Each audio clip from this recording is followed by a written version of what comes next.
3 or so weeks ago, I officially launched the ThePulseBoard on all social media platforms. I use platforms like X and YouTube to reach my existing audience, and then I use platforms like Product Launch and Google Ads to try to expand that reach, with limited success on Product Launch, as everyone has. And after over 1,000 website visits, I still have 0 signups. And at some point, you might need to look at your reach and your product and realize that it's time for a pivot to try and drive value to potential customers in a different way.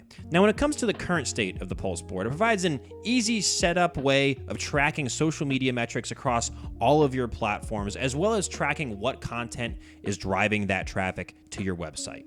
But I don't think this differentiates itself enough from free products like Google Analytics. I don't think there's a good value prop of it over using something like a free Google Analytics. My initial idea for the appeal of the ThePulseBoard was that it was a pre-built, easy to set up dashboard made specifically for entrepreneurs who are trying to drive traffic to their SaaS or e-commerce business through organic social media content, but clearly that message has not resonated with users.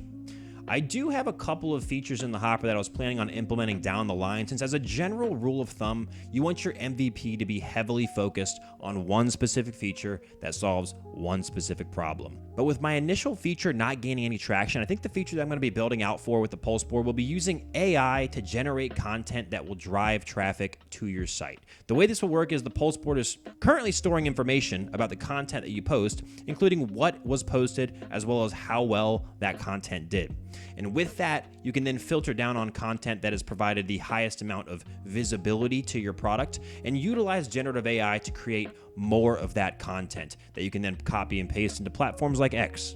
I've actually kind of built something like this before with an app I called Mediafy, but I never actually ended up launching this app. It was meant to take long-form podcasts and YouTube videos and create short-form X, LinkedIn, and blog posts from that content. So I might be able to reuse some of the code from that app. Now, outside of just trying to gain some followers for the ThePulseBoard, I might run into another problem. I am using a no-code platform called Bubble to build this, and this isn't because I don't know how to code. It was actually just to try and get an MVP out there as soon as possible and not have to worry a whole lot about things like front-end dev, because I hate front-end dev. However, when you start adding more and more features to a no-code application, it can get very convoluted. It's not a great platform for scaling to larger applications.